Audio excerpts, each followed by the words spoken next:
मुख्यमंत्र्यांनी पण त्यांची बाजू मांडण्याचं काम केलेलं आहे. आता हा सर्वश्री निर्णय हा तालिका अध्यक्ष आणि विशेषतः विधान परिषदच्या सचिवालयांकडे आहे. आणि काल आम्ही जे गव्हर्नरकडे गेलो होतो, आम्ही ती वाट बघतोय. आज काय त्याच्यात की समितीचा निर्णय होईल. आम्हाला अशी अपेक्षा होती की काल संध्याकाळपर्यंत तालिका अध्यक्षांनी तो निर्णय जाहीर करायला पाहिजे होता. पण आता असं दिसतंय की आज ते निर्णय जाहीर करतील. आजही आम्ही ठाम राहणार आहोत की ह्याच्यातल्या निर्णयाचं काय झालं. आणि जर उद्या वेळ आली किंवा सचिवालयाने जर योग्य रीतीने निर्णय घेतला नाही किंवा काय केलं नाही तर मग राज्यपालांच्याकडे आम्ही बघू. तेही जर झालं नाही तर वेगवेगळ्या आमच्याकडे काही ज्या गोष्टी ज्या उपलब्ध आहेत ते घेऊन पुढे ती कारवाई आम्ही करू. परंतु एक गोष्ट नक्की आहे की या निमित्ताने का होईना हे घटनात्मक पदाच्या असलेल्या लोकांनी पण ज्यावेळी अशी कृती केली किंवा काय असं जर झालं तर संपूर्ण देशामध्ये जे बघण्याचा दृष्टिकोन आपल्या राज्यामध्ये होतो आहे ते लोकांच्याही समोर नजरेत आणावं हाही जो उद्देश आमचा होता तो मला वाटतं या गेल्या 2 दिवसामध्ये निश्चितपणे सफल झालेला आहे. सर, महाराष्ट्रात महिला अत्याचारांमध्ये वाढ झालेली आहे आणि राज्य हा देशात 3ऱ्या क्रमांकावर आहे या सगळ्या संदर्भात. कसं पाहता सभागृहात आज या सगळ्या संदर्भात चर्चा होणं अपेक्षित आहे? नक्कीच आहे. काल पण आम्ही ती चर्चा एका सावित्रीबाई फुले असलेल्या जे वसतिगृहाच्या बाबतीत केली. दुर्दैव असं आहे की मुंबईसारख्या शहरामध्ये जर आमच्या महिला भगिनी आणि विशेषतः मुली जर सुरक्षित नसतील तर या शासनाकडनं काय अपेक्षा करावी. इस्त्रीवाल्याला चौकीदार करण्याचं काम केलेलं आहे सरकारने. आणि काल मी त्यांना हेच सांगितलं तर सदोष मनुष्याचा गुन्हा दाखल व्हायला पाहिजे होता संबंधित अधिकाऱ्यांवरती, पण ते झालेलं नाही आहे. आणि निवळ झालं नाही तर या एका घटनेवरूनच आपल्याला दिसते की कशा प्रकारे मनस्थिती आणि मानसिकता शासनाची आहे. अनेक प्रकार आपल्या समोर आलेले आहेत.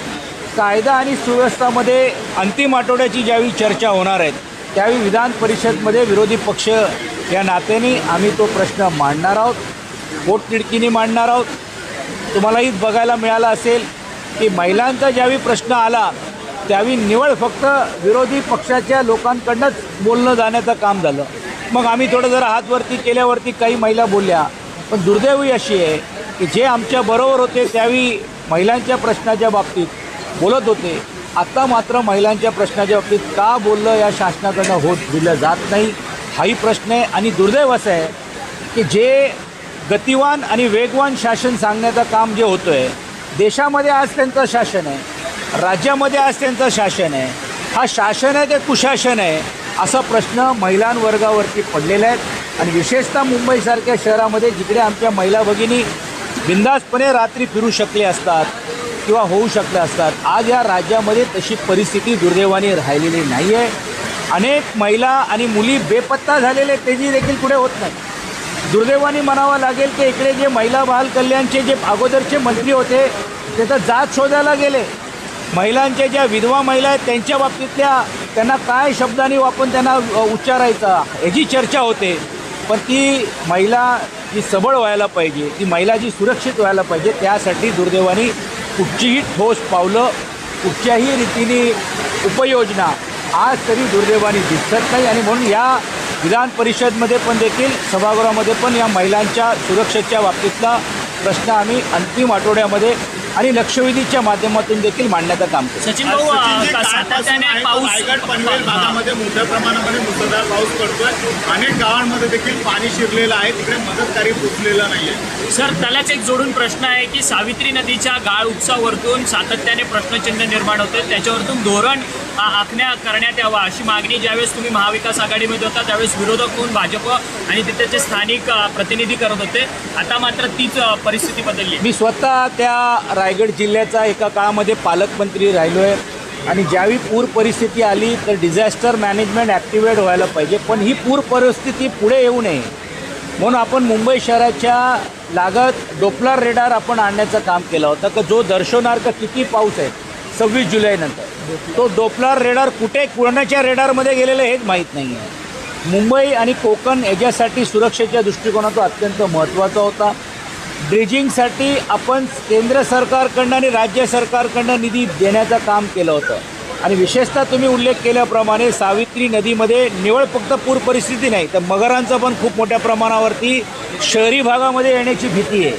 आणि त्यातून पुढच्या काळामध्ये देखील हाल होऊ शकतात। या सर्व पार्श्वभूमी बघितल्यानंतर दुर्दैवाने म्हणावं लागेल की आज पालकमंत्री तिकडे कुठे आहेत, पालकमंत्री कोणाचे आहेत, तिकडे तर रस्सी खेच चाललेली आहे। एक जण म्हणतो मी सूट शिवून बसलो आहे, एक जण बोलतो मी कोट घातलेला आहे, एक म्हणतो मला पालकमंत्री मत मिळेल।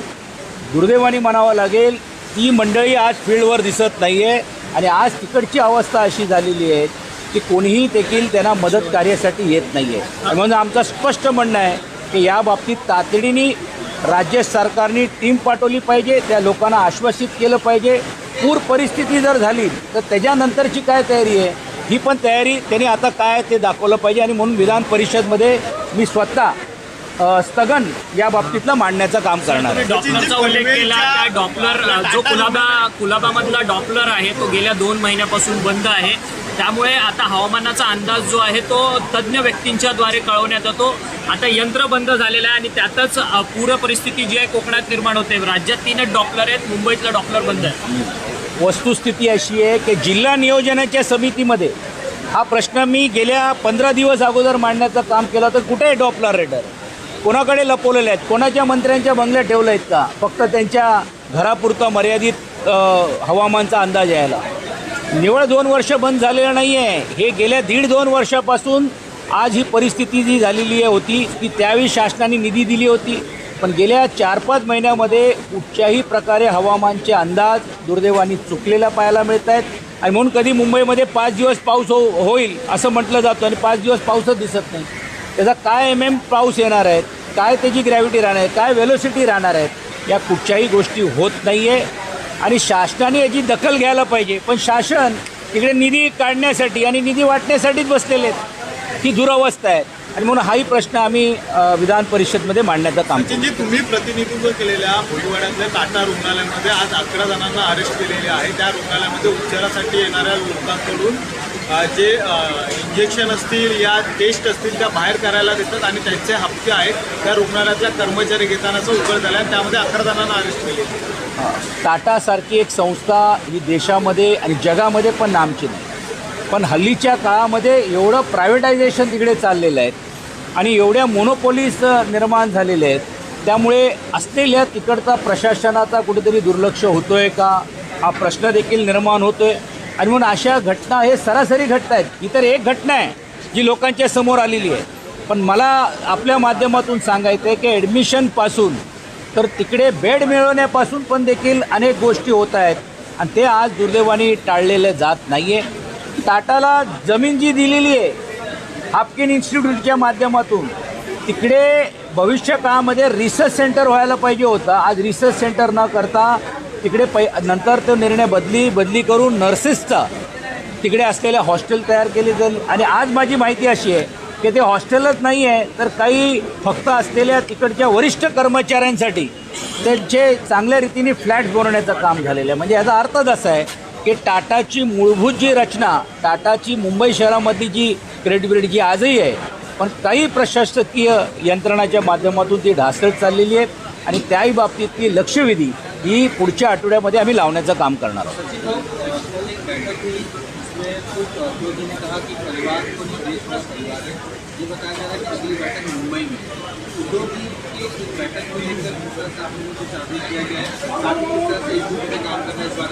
पहले बात तो हमको ये खुशी है कि सभी पार्टी के दल आज एक साथ आए और कल उद्धव जी ने जैसे कहा कि हमारी विचारधारा अलग अलग होगी, लेकिन देश की संविधान को बचाने की जो विचार है उसके लिए हम सब साथ में हैं। और बहुत ही अच्छा आयोजन कल हुआ था, इसीलिए उद्धव जी ने भी विनंती की, आग्रह दिया कि दूसरी बैठक हुई और तीसरी बैठक ये मुंबई और महाराष्ट्र में हो ताकि पूरे देश में इसकी चर्चा हो और साथ ही साथ में सभी समाज के लोग, सभी दलों के लोग एक साथ आते हुए एकजुट दिखे और सही मानने से जो इंडिया और भारत की जो रचना जो सभी विपक्ष के दलों ने मिलकर की है वो आगे चलकर कामयाब होगी।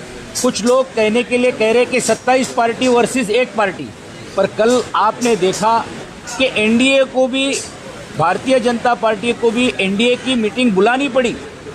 पहले बार इतने सालों में एनडीए ने कभी बात नहीं, और आपने तो देखा होगा कि देश के पंतप्रधान एनडीए के दलों को मुझे लगता है 4 सालों के बाद पहले बार मिले होंगे इतने करीब से।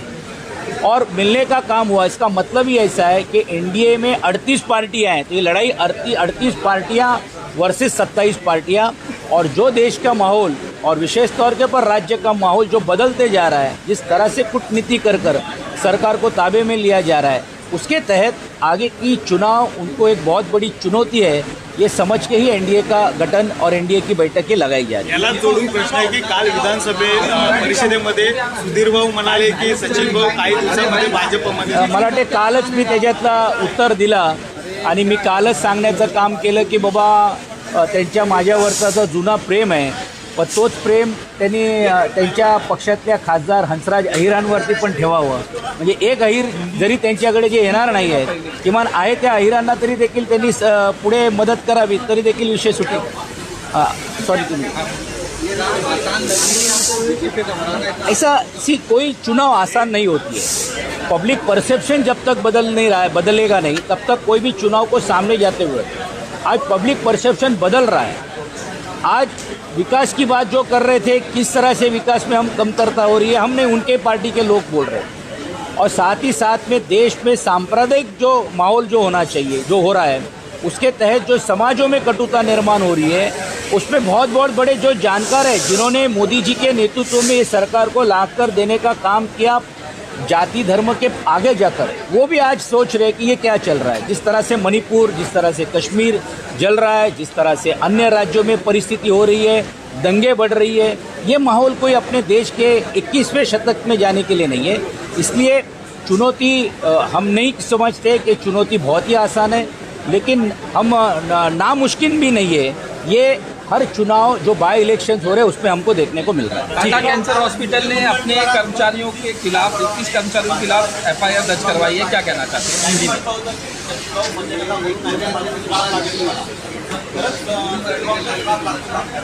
नाही, मी असं कालच सांगितलं की व सुधीर भाऊंचे आम्ही 15 वर्षामध्ये मी आमदार असताना श्राप पण ऐकले, आशीर्वाद पण ऐकले. हा त्यांचा एक प्रश्नाला आकर्षित करण्याचा एक भाग असतो, आणि काल पण त्यांनी केले. आणि कालच मी सांगितलं की जर इकडची लोक आली तर आज त्यांचे 105 आमदार कुठे बसणार आहेत, विधानसभेच्या बाहेर खुर्च्या लावाव्या लागतील त्या लोकांना, तर त्यांचा पहिला विचार त्यांनी करावा. और आपने जिस तरह से कहा कि इसके पहले भी मैंने कहा कि टाटा इंस्टीट्यूट एक बहुत ही अहम इंस्टीट्यूट है. एम के धरती पर हम उसको मुंबई और राज्य में देख रहे हैं. उनका रिसर्च सेंटर भी पनवेल के यहाँ पे लाने का काम किया गया. लेकिन दुर्दैव की बात है कि इतनी प्राइवेटाइजेशन टाटा में हो रही है कि जो गोर गरीब जो जनता है, जिसके लिए इसका निर्माण हुआ, जिसके लिए ज़मीनें दी गई, जिसके लिए रिसोर्सेज दी गई, जिसके लिए देश के राष्ट्रपति आज उनका नेतृत्व करते हैं, नीचे के स्तर के ऊपर भी देखिए ऐसी जो घटनाएं और ऐसी जो चीज़ें हो रही है उसको दखल लेना चाहिए. तो एक घटना सामने आई है, लेकिन एडमिशन से लेने से लेकर तो डिस्चार्ज तक के या ट्रीटमेंट तक के भी बहुत सारी खामियां ये हमारे सामने आ रही है. इसीलिए हमने इसके बारे में भी अगले हफ्ते में लक्ष्यविधि लगाने का हम काम करेंगे. एक प्रश्न असा आहे, अजितदादांवर अनेकदा आरोप होतात की ते निधी देत नाही किंवा त्यांच्या जवळच्या आमदारांनाच निधी देतात. काल पुरवणी अर्थसंकल्पामध्ये त्यांच्यासोबत गेलेल्या अनेक आमदारांना मागितलं जाईल तेवढा निधी देण्यात आला आहे. तुमच्यासोबत असं काही घडलंय का? तुम्हाला निधी मिळाला की किंवा विरोधात जे आमदार आहेत त्यांना निधी मिळाला आहे? आमची एक पिटिशन रवींद्र वायकरजींच्या माध्यमातून आम्ही दाखल केलेली आहे. जर ती निधी समान वाटप झाली तर काही हरकत नाही, पण या पुरवण्या मागण्यामध्ये पण जर देखील समान न्याय जर सर्व लोकप्रतिनिधी दिला नाही, कारण शेवटी आम्ही लोकप्रतिनिधीमध्ये नाही आहोत. आम्ही लोकप्रतिनिधीच्या मागे आमचे जी असलेली जनता आहे, फक्त लोकप्रतिनिधींना खुश करण्याचा विषय नाही, पण त्या मतदारसंघातून जी लोक आले त्यांना कसं तुम्ही वंचित ठेवू? ते काय या राज्याचे भाग नाही आहेत का? मग त्यांनी तुम्हाला निवडून दिलं नाही म्हणून ही भूमिका तुम्ही घेणार आहात का? आणि आमचा तर प्रश्न असा आहे की बा जे आमच्याकडनं गेलेले लोकांनी त्यांची तोंडं बंद काय? काल पुरवणी मागण्यामध्ये हे जे 40 आमदार गेले, तोंडातून एक शब्द काढायला तयार नाही. राज्याचे मुख्यमंत्री तुमचे आहेत, मग का निधी तुम्हाला जी पाहिजे तशी ती मिळालेली नाही आहे? आणि म्हणून समान निधी जर मिळाली तर ठीक, नाहीतर मग त्याही बाबतीत आम्ही न्यायालयामध्ये जाण्याचं काम करू. चलो.